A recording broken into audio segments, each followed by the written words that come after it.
Halo semuanya, selamat datang di channel ini. Bos galak, suka marah-marah, dan selalu menekan semua karyawan, termasuk seorang TKI asal Indonesia yang bekerja keras di perusahaannya. Tapi siapa sangka, di tengah sikap kasarnya, takdir justru mempertemukan mereka dalam situasi yang tak terduga. Suatu hari, sang bos tak sengaja kesetrum dan nyaris kehilangan nyawanya. Di saat semua orang panik, justru si TKI inilah yang sigap menolong, tanpa pikir panjang. Dan dari situlah semuanya berubah. Sang bos yang dikenal keras tiba-tiba memberikan sebuah kejutan tak terduga sebagai bentuk terima kasih. Kejutan seperti apa itu? Sebelum kita lanjut ke kisah lengkapnya, jangan lupa klik like, subscribe, dan share video ini kalau kamu percaya bahwa kebaikan itu menular dan bisa mengubah hati seseorang. Kalau sudah, yuk langsung saja kita mulai ceritanya.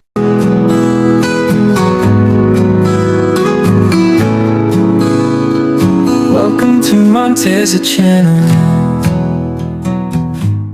Namanya Han Ji-yeon, seorang wanita Korea berusia 28 tahun yang dikenal sebagai sosok cantik, berwibawa, dan sukses dalam usia muda. Ia menjabat sebagai manajer utama di sebuah perusahaan manufaktur besar di kawasan industri Incheon, Korea Selatan. Dengan gaya berpakaian yang selalu rapi dan elegan, serta wajah yang nyaris tak pernah lepas dari ekspresi serius, Ji-yeon menjadi sosok yang disegani dan ditakuti oleh hampir semua bawahannya. Meski masih muda, Ji-yeon mampu menduduki posisi tinggi berkat kecerdasannya, kerja kerasnya, dan kemampuannya dalam mengelola tim. Namun, di balik semua itu, ada satu hal yang membuat para pegawainya merasa tertekan, sifatnya yang galak dan dingin. Ia dikenal sangat perfeksionis, mudah marah jika ada kesalahan sekecil apapun, dan tidak segan memarahi karyawan di depan umum. Tak peduli apakah itu staf senior, junior, atau bahkan pekerja asing, jika ada yang membuat kesalahan, Ji-yeon akan langsung turun tangan dengan teguran tajam. Banyak yang bilang, Ji-yeon itu seperti robot, pintar, efisien, tapi tak punya perasaan. Di kantor, suara hak sepatunya yang berderap di lantai koridor saja sudah cukup membuat semua orang kembali fokus bekerja dan mengatur posisi duduk. Bahkan ada yang diam-diam memberi julukan bos es batu, karena sikap dinginnya. Namun, tak banyak yang tahu alasan di balik sifat kerasnya. Ji-yeon tumbuh dalam keluarga pengusaha yang menuntut kesempurnaan. Ayahnya adalah seorang CEO ternama yang mengajarkannya bahwa kelembutan adalah kelemahan, dan untuk dihormati, seseorang harus ditakuti terlebih dahulu.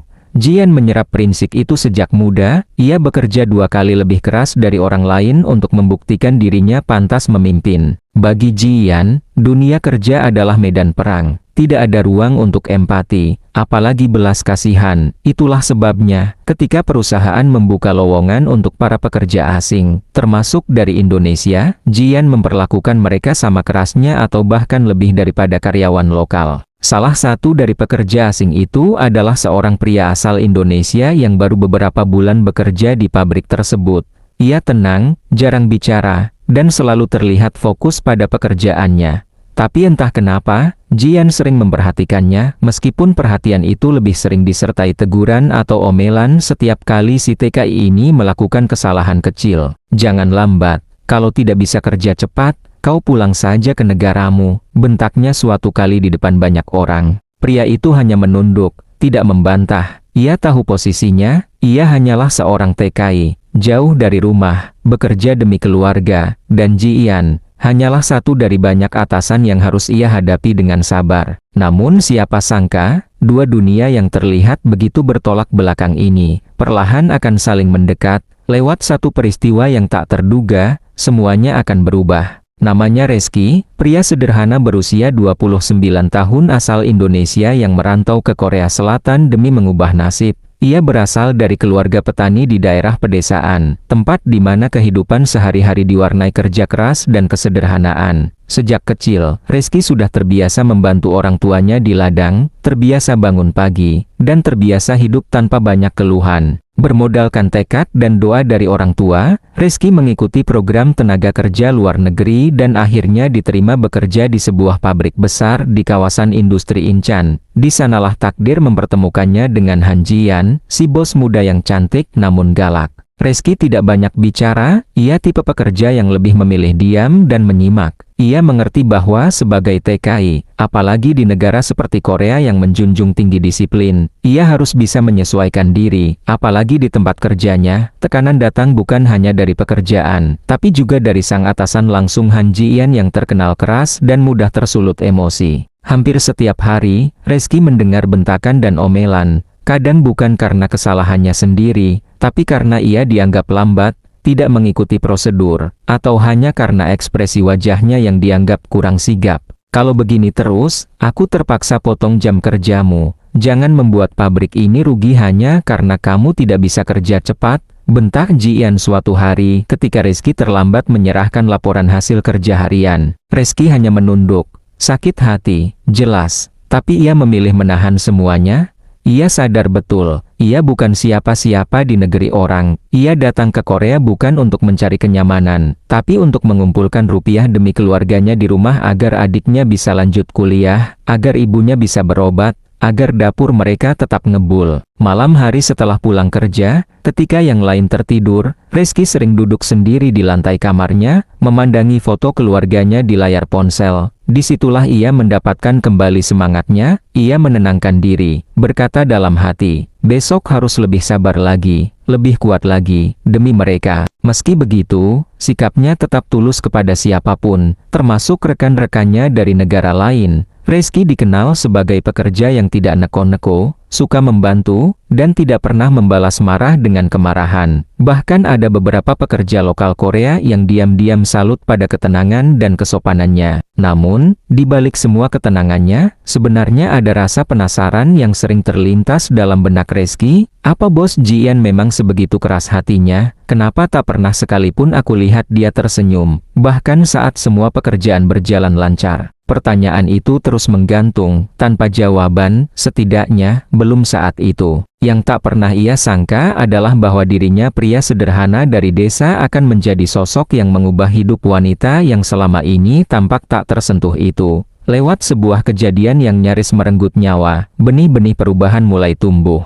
Hari itu, langit Korea tampak lebih kelabu dari biasanya. Angin musim gugur bertiup cukup kencang, membawa hawa dingin yang menusuk hingga ke tulang. Di dalam pabrik, seperti biasa, suara mesin-mesin industri berdengung nyaring, seolah tak pernah lelah bekerja. Han Ji-yeon, sang manajer, seperti biasa sedang berkeliling memeriksa jalannya produksi. Dengan clipboard di tangan dan wajah tanpa ekspresi, ia memeriksa satu persatu unit kerja, memberi instruksi, dan sesekali melontarkan teguran tajam yang membuat beberapa staf menunduk ketakutan. Reski, yang pagi itu kebagian shift di bagian pengepakan, bekerja dengan serius sambil sesekali mencuri pandang ke arah Ji-yeon yang tengah berjalan mendekat. Ia berharap hari ini bisa selesai tanpa teguran. Namun, tak ada yang tahu bahwa di sudut salah satu ruang kontrol mesin, terdapat kabel terbuka yang tak terlihat oleh siapapun. Sebelumnya, ada laporan mengenai percikan listrik dari salah satu panel distribusi. Namun teknisi yang bertugas belum sempat memeriksa. Dan hari itu, menjadi hari yang nyaris membawa bencana. Saat Ji-yeon sedang memperhatikan panel indikator yang mulai berkedip tak normal, tanpa sadar ia menyentuh bagian besi dari casing mesin yang ternyata sudah dialiri arus listrik bocor. Seketika tubuhnya tersentak,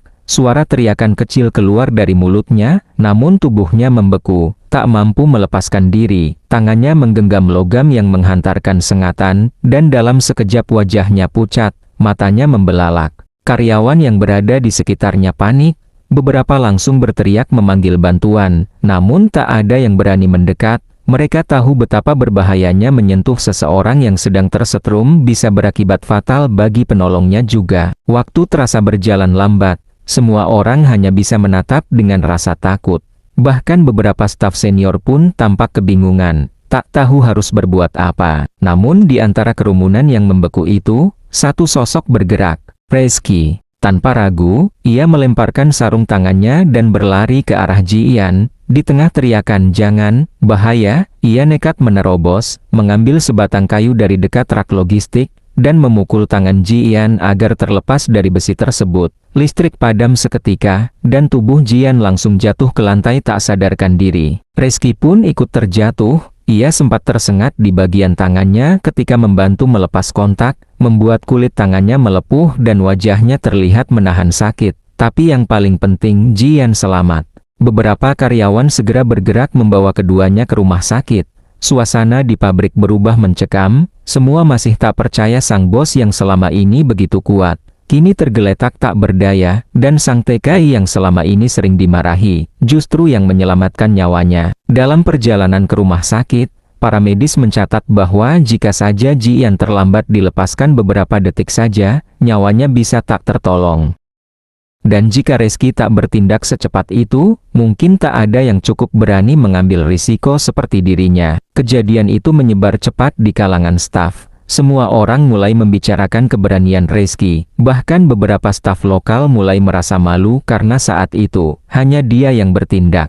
Namun yang tak diketahui siapapun, adalah bahwa momen itu bukan hanya menyelamatkan satu nyawa, tapi juga akan mengubah dua hati. 2 hari setelah insiden itu, suasana di pabrik terasa berbeda. Biasanya, yang menjadi topik hangat di ruang istirahat adalah teguran harian dari Han Ji Yan atau tekanan kerja yang terus meningkat. Tapi kini, semua orang membicarakan satu hal yang sama, keberanian seorang TKI asal Indonesia bernama Reski. Kalau bukan karena dia, mungkin sekarang kita sudah menghadiri pemakaman bos, ucap salah satu staf Korea dengan nada serius. Padahal dia sering dimarahi, tapi dia tetap mau nolong, timpal yang lain. Di rumah sakit, Ji Yan masih terbaring lemah, meski kondisinya sudah membaik. Sengatan listrik itu cukup memberi dampak pada otot lengannya, dan dokter menyarankan agar ia beristirahat total selama beberapa hari. Namun ada satu hal yang terus menghantui pikirannya, Reski. Saat ia membuka matanya di rumah sakit untuk pertama kali, perawat mengatakan bahwa seorang pekerja laki-laki yang menyelamatkannya juga sedang dirawat tidak jauh dari ruangannya. Ji Yan langsung tahu siapa yang dimaksud, dan untuk pertama kalinya dalam hidupnya ia merasa terdiam karena rasa bersalah. Wajah Reski muncul dalam ingatannya, begitu tenang, meski sering ia bentak.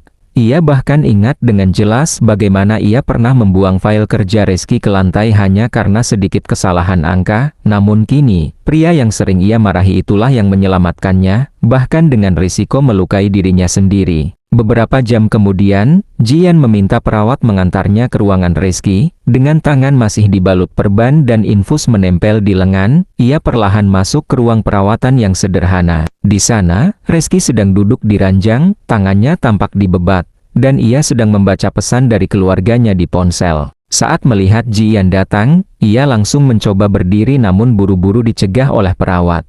Tidak perlu berdiri, kata Ji Yan pelan, suaranya jauh lebih lembut dari biasanya. Mereka saling menatap. Untuk pertama kalinya, Ji Yan tak lagi melihat Reski sebagai pekerja asing. Dan untuk pertama kalinya pula, Reski melihat sosok Ji Yan bukan sebagai bos galak, melainkan seorang wanita muda yang terlihat rapuh, bingung, dan menyesal. Terima kasih, ujar Ji Yan, nyaris berbisik, kau menyelamatkan hidupku. Reski hanya tersenyum kecil, menggeleng pelan. Saya cuma melakukan apa yang menurut saya benar, Nona. Hening sesaat, Ji Yan menarik napas dalam-dalam. Aku minta maaf untuk semua yang pernah kulakukan padamu selama ini. Kalimat itu membuat Reski terdiam. Ia tak menyangka akan mendengarnya apalagi dari wanita yang selama ini terkenal tak pernah minta maaf pada siapapun. Dari situlah semuanya mulai berubah. Setelah kembali ke kantor beberapa hari kemudian, Ji Yan bukan lagi sosok bos es batu seperti sebelumnya. Ia mulai menyapa staf dengan senyum, mendengarkan masukan, dan bahkan tak lagi marah jika menemukan kesalahan kecil. Para karyawan awalnya kaget mengira ini hanya sementara. Tapi hari demi hari berlalu, dan perubahan itu terus terlihat.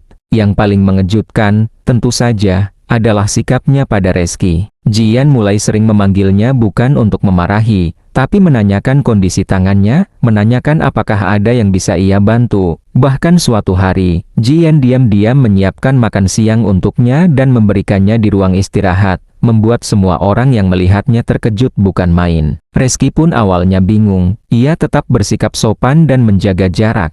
Tapi hatinya mulai merasakan sesuatu yang berbeda. Ada sesuatu dalam tatapan mata Ji Yan yang tak pernah ia lihat sebelumnya, hangat, tulus, dan lembut. Apakah ini hanya bentuk rasa terima kasih, atau sesuatu yang lebih dari itu? Pertanyaan itu belum bisa dijawab. Tapi satu hal yang pasti sejak insiden listrik itu, bukan hanya Ji Yan yang selamat, tapi juga hati mereka yang mulai saling mengenal dan saling menyembuhkan. Sejak kembali dari rumah sakit, Han Ji-yan bukan lagi bos yang sama. Senyumnya yang dulu langka, kini mulai muncul setiap pagi saat menyapa karyawan. Nada suaranya yang biasanya dingin dan penuh tekanan, kini terdengar lebih ramah dan menghargai. Para staf yang awalnya waspada, kini perlahan mulai merasa nyaman berada di dekatnya. Bahkan, beberapa dari mereka berani bercanda kecil sesuatu yang dulu nyaris tak mungkin terjadi. Namun dari semua perubahan itu, yang paling mencolok adalah sikap Ji-yan terhadap Reski. Ia mulai sering menghampirinya di sela-sela jam kerja, bukan sebagai atasan,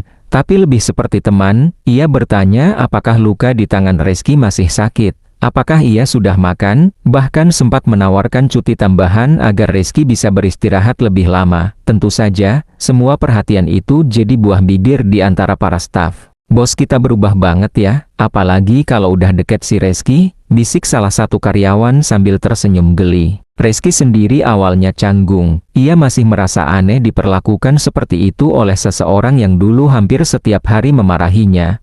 Tapi seiring waktu, hatinya mulai melunak. Ia melihat sisi Ji-yan yang tak pernah ia lihat sebelumnya, sisi manusiawi, sisi rapuh, dan sisi yang hangat.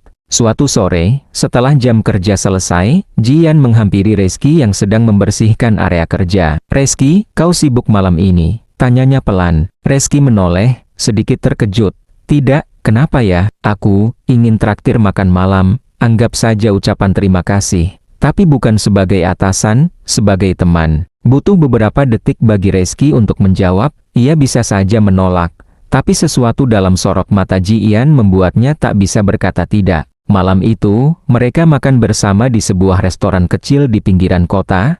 Bukan tempat mewah, tapi suasananya hangat. Mereka duduk berhadapan, berbicara seperti dua orang yang sedang saling mengenal dari awal. Ji-yan menceritakan bagaimana ayahnya mendidiknya dengan keras, bagaimana ia tumbuh tanpa pernah diajarkan bagaimana cara menunjukkan kelembutan. "Aku pikir, untuk dihormati, aku harus jadi keras. Aku salah. Kau mengajariku itu, bukan dengan kata-kata, tapi dengan tindakan," kata Ji-yan sambil menatap Reski dalam-dalam. Reski hanya tersenyum, menatap meja. Dalam hatinya, ada sesuatu yang bergelora, perasaan hangat yang belum pernah ia rasakan sebelumnya terhadap siapapun, apalagi kepada seseorang yang awalnya hanya ia kenal sebagai bos galak.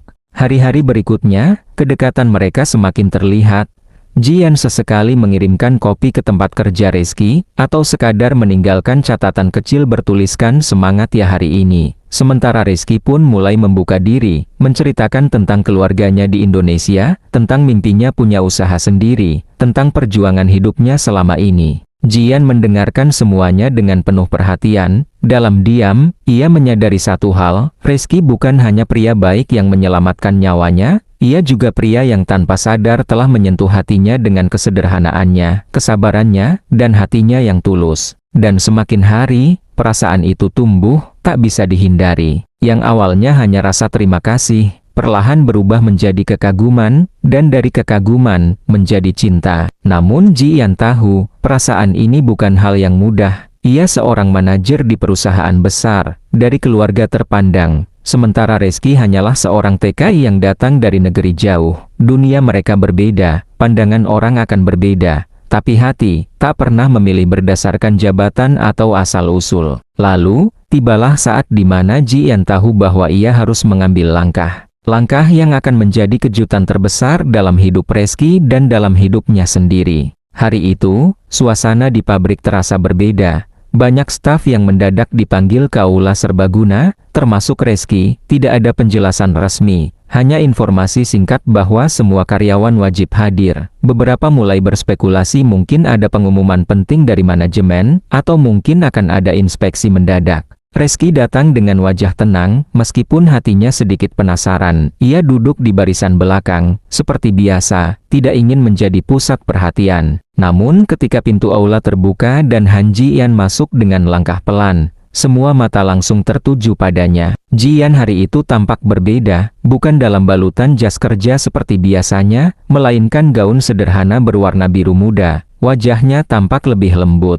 dan senyumnya terlihat tulus, bukan senyum formal seperti yang biasa ia tunjukkan saat presentasi di depan direksi. Ia berdiri di depan, mengambil mikrofon, dan menarik napas sejenak. "Aku tahu selama ini, Aku mungkin bukan atasan yang mudah untuk kalian. Aku sering terlalu keras, terlalu menuntut, dan lupa kalau di balik setiap seragam kerja ini, ada hati, ada perjuangan, ada manusia, ucapnya dengan suara yang tenang namun menyentuh. Semua orang terdiam. Jian melanjutkan, tapi seseorang telah mengubah cara pandangku. Ia datang dari jauh, bekerja diam-diam, sabar, tulus, dan bahkan rela mempertaruhkan nyawanya demi menyelamatkanku. Seseorang yang, tanpa ia sadari, telah mengajarkanku arti manusia yang sebenarnya. Ia menatap ke arah Reski. Orang itu adalah kamu, Reski. Suara berbisik langsung terdengar dari para karyawan. Mata semua orang kini tertuju pada Reski, yang duduk kaku, tak menyangka bahwa dirinya disebut di depan umum seperti ini apalagi oleh Jian. Senyum kecil terbit di wajah Jian saat ia melangkah turun dari panggung, berjalan ke arah Reski yang masih terpaku. Di hadapan semua orang, ia berdiri tepat di depannya, dengan suara yang lebih pelan tapi tetap terdengar jelas. Jian berkata, "Aku ingin bilang terima kasih. Dan lebih dari itu, aku ingin jujur pada perasaanku. Aku tahu ini mungkin terdengar gila, apalagi di mata dunia. Tapi aku tidak peduli lagi, karena aku sadar, kebahagiaan itu bukan tentang posisi atau status, tapi tentang dengan siapa kita menjalaninya." Ia menarik napas, lalu melanjutkan, "Reski, aku jatuh cinta padamu." Aula seketika hening, waktu seolah berhenti. Reski menatap Jian dengan campuran bingung, terharu, dan tak percaya. Ini adalah hal terakhir yang ia bayangkan akan terjadi. Wanita yang dulu begitu galak, yang pernah membuatnya ingin menyerah, kini berdiri di depannya, menyatakan perasaan, bukan sebagai bos, tapi sebagai seorang wanita yang tulus mencintainya. Butuh waktu beberapa detik sebelum Reski berdiri perlahan, matanya menatap Jian dengan tatapan lembut.